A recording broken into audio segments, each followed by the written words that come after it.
ಅಭಿನಂದಿಸುತ್ತಾ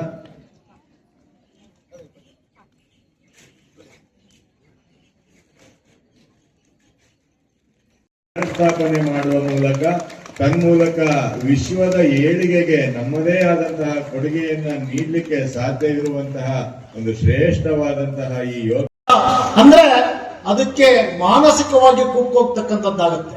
ಆದ್ರೆ ನಮ್ಮಲ್ಲಿ ಯೋಗವನ್ನ ಮಾಡಿ ದೃಢ ಸಂಕಲ್ಪವನ್ನ ಮಾಡ್ಕೊಬೇಕು. ಏನು ಬಂದ್ರು ಎದುರಿಸ್ತೀವಿ ಅಂತಕ್ಕಂಥದ್ದು ಇದ್ರೆ ಮಾತ್ರ ಈ ಸಮಾಜದಲ್ಲಿ ನಾವು ಇರ್ಲಿಕ್ಕೆ ಸಾಧ್ಯ, ಈ ಸಮಾಜದ ಜೀವನ ಮಾಡ್ಲಿಕ್ಕೆ ಸಾಧ್ಯ, ಈ ಸಮಾಜದ ಸೇವೆಯನ್ನ ಮಾಡ್ಲಿಕ್ಕೆ ಸಾಧ್ಯ. ಬಹುಶಃ ಏನಾದ್ರೂ ಅದಿಲ್ಲ, ಮಾನಸಿಕ ಖೀನತೆಗೆ ನಾವು ಕುಗ್ಗೋಗ್ತೀವಿ, ಬರ್ತಕ್ಕಂಥ ಸಮಸ್ಯೆಗಳನ್ನ ಫೇಸ್ ಮಾಡ್ಲಿಕ್ಕೆ ಆಗಲ್ಲ ಅಂತಂದ್ರೆ ಸತ್ಯ. ವಿದ್ಯಾರ್ಥಿಗಳು ಓದ್ತಾ ಇರ್ತಾರೆ, ಎಲ್ಲಾ ರೀತಿ ಸವಲತ್ತುಗಳನ್ನ ಶಿಕ್ಷಕರು ಕೊಡ್ತಾ ಇರ್ತಾರೆ, ಆದ್ರೂ ಸಹ ಒಂದಿಷ್ಟು ಸಮಸ್ಯೆಗಳು ಉದ್ಭವ ಆಗ್ತವೆ. ಎಲ್ಲೋ ಒಂದು ಕಡೆ 100ಕ್ಕೆ 100 ಮಾರ್ಕ್ಸ್ ತಗೋಬೇಕಾಗಿತ್ತು, ಒಂದಿಷ್ಟು ಕಡಿಮೆ ಆಯ್ತು. ನಾವು 35 ಮಾರ್ಕ್ಸ್ ತೆಗೆದ್ರೂ ಸಹ 100 ಮಾರ್ಕ್ಸ್ಗೆ ಸರಿ ಸಮಾನವಾದ ಜ್ಞಾನ ಇರುತ್ತೆ. ಆ ಜ್ಞಾನವನ್ನ ಪಡ್ಕಂತಕ್ಕಂಥದ್ದು ವಿದ್ಯಾರ್ಥಿಗಳ ಮುಂದೆ ಇರ್ತಕ್ಕಂಥದ್ದು, ಸಾರ್ವಜನಿಕರಿಗೂ ಅಷ್ಟೇ. ಯಾವ ಈ ಕಾರ್ಯಕ್ರಮದಲ್ಲಿ ಉಪಸ್ಥಿತಿ ಇರ್ತಕ್ಕಂತಹ ಪತಂಜಲಿ ಯೋಗ ರಾಘವೇಂದ್ರ ಸಮಯವನ್ನ ಕೊಟ್ಟು ಈ ಯೋಗದ ದಿನವನ್ನ ಅದ್ದೂರಿಯಾಗಿ ಆಚರಣೆಯನ್ನ ಮಾಡಬೇಕಂತಕ್ಕಂಥ ಉದ್ದೇಶದಿಂದ ತಾವು ಮಾಡಿರ್ತಕ್ಕಂಥ ತಮಗೆಲ್ಲ ಅಭಿನಂದಿಸ್ತಾ, ಶಕ್ತಿ ಅಂದ್ರೆ ಅದು ಯೋಗದಿಂದ ಮಾತ್ರ. ಅಂತಹ ಯೋಗವನ್ನ ಇವತ್ತು ಇಡೀ ಸಮಾಜದಲ್ಲಿ ಇವತ್ತು ಯೋಗ ದಿನಾಚರಣೆ ಇವತ್ತು ನಮಗೆ ಇಡೀ ಭಾರತ ದೇಶದಲ್ಲಿ ಇವತ್ತು ಬೇಲೂರು ಹಳೆಬೀಡು ವಿಶ್ವವಿಖ್ಯಾತ ಆಗಿರ್ತಕ್ಕಂಥದ್ದು. ಇಡೀ ಬೇಲೂರು ಹಳೆಬೀಡು ಇವತ್ತು ಅಂಡರ್ ಯುನೆಸ್ಕೋದಲ್ಲಿ ಸೇರಿ ಇವತ್ತು ಯಾವುದು ಪಟ್ಟಿನಲ್ಲಿ ವಿಶ್ವದಲ್ಲಿ ಬರ್ತಕ್ಕಂಥ ಪಟ್ಟಿನಲ್ಲಿ ಯಾವುದು ಸೇರ್ಪಡೆ ಆಗುತ್ತೆ ಅಂದ್ರೆ ಕರ್ನಾಟಕ ರಾಜ್ಯದಲ್ಲಿ ಬೇಲೂರು ಹಳೆಬೀಡು ಸಹ ಸೇರ್ಪಡೆ ಆಗ್ತಕ್ಕಂಥದ್ದು. ಬಹುಶಃ ಅಂತ ಒಂದು ಪುಣ್ಯ ಕ್ಷೇತ್ರಗಳಲ್ಲಿ ನಾವು ಇವತ್ತಿದೀವಿ. ಅದರಲ್ಲೂ ಸಹ ವಿಶ್ವವಿಖ್ಯಾತ ಆಗಿರ್ತಕ್ಕಂಥ ಸುಮಾರು 909 ವರ್ಷ ಇರ್ತಕ್ಕಂಥ ಬೇಲೂರು ಹಳೆಬೀಡಿನ ಈ ಒಂದು ಪುಣ್ಯ ಕ್ಷೇತ್ರದಲ್ಲಿ ನಾವು ಇವತ್ತು ಯೋಗವನ್ನ ಮಾಡ್ತಾ ಇದ್ದೀವಿ ಬಂಧುಗಳೇ. ಬಹುಶಃ ಇದು ಯಾವುದೋ ಪೂರ್ವ ಜನ್ಮದ ಪುಣ್ಯ ಇಲ್ಲಿ ನಾವೆಲ್ಲ ಮಾಡ್ತಕ್ಕಂಥದ್ದು. ನಾನು ತಮ್ಮಲ್ಲಿ ವಿನಂತಿಯನ್ನ ಏನ್ ಮಾಡ್ತಕ್ಕಂಥದ್ದು ಅಂದ್ರೆ, ವಿದ್ಯಾರ್ಥಿಗಳು ಇಲ್ಲಿದ್ದಾರೆ, ಒಂದಿಷ್ಟು ಸಮಸ್ಯೆಗಳು ಜಾಸ್ತಿ ಆಗ್ತಾ ಇರ್ತವೆ, ಸಾರ್ವಜನಿಕರಿಗೂ ಸಮಸ್ಯೆಗಳು ಜಾಸ್ತಿ ಆಗ್ತಾ ಇರ್ತವೆ. ಆದ್ರೆ ಇದು 12ನೇ ಯೋಗ ದಿನಾಚರಣೆಯನ್ನ ಜೂನ್ 21ಕ್ಕೆ ಮಾತ್ರ ಸೀಮಿತ ಆಗಬಾರ್ದು.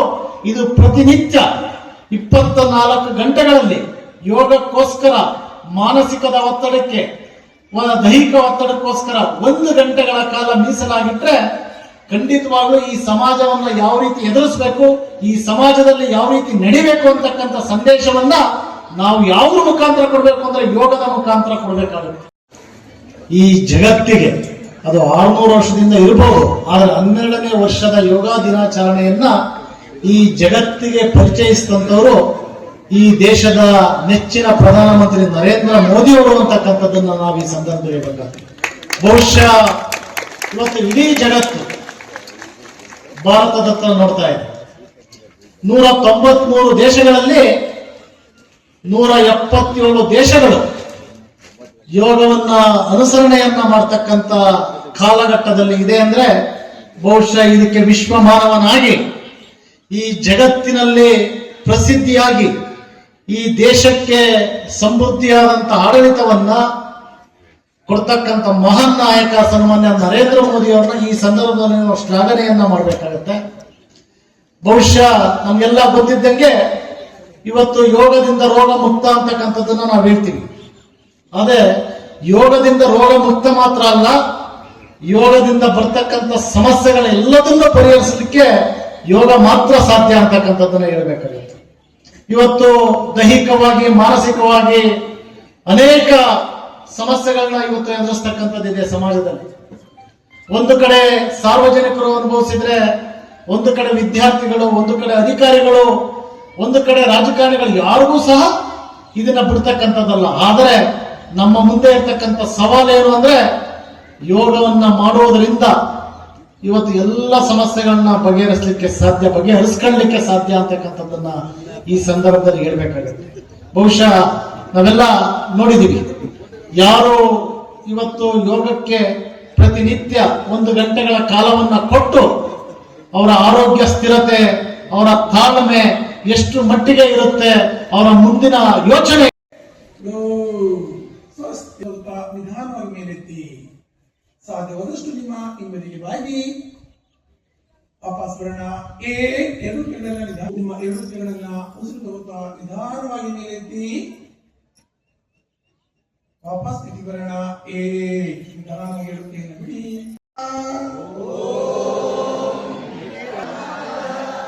ಊರ್ಧ್ವಾಸನ ಹೇಳ್ಬೇಡಿ. ಹಸ್ತಪಾದ, ಏಕಪಾದ, ದ್ವಿಪಾದ, ಭೂಧರ, ಸಾಷ್ಟಾಂಗ. ನಿಮ್ಮ ಮಂಡಿ, ಎರಡು ಬೆರಳುಗಳು, ಹಸ್ತ, ಎದೆ. ಈ ಊರ್ಧ್ವಾಸನ. ಹಸ್ತಪಾದ ಹೊಟ್ಟೆಯ ಬಾಧೆಗಳ ನಿವಾರಣೆ ಹಾಗೂ ಉದರ ಪ್ರದೇಶಕ್ಕೆ ಹೆಚ್ಚುವರಿ ತೂಕವನ್ನು ಇಳಿಸುತ್ತದೆ. ಪಚನಕ್ರಿಯೆ ಹಾಗೂ ರಕ್ತ ಪರಿಚಯ ಸ್ನಾಯುಗಳನ್ನು ಬಲಪಡಿಸುವ ಹಾಗೂ ನರಮಂಡಲದಲ್ಲಿ ಸಮತೋಲನ ಉಂಟಾಗಲು ಪ್ರೇರೇಪಿಸುತ್ತದೆ. ದ್ವಿಪಾದ ದೇಹದ ಆಲಸ್ಯ ನಿವಾರಣೆಯ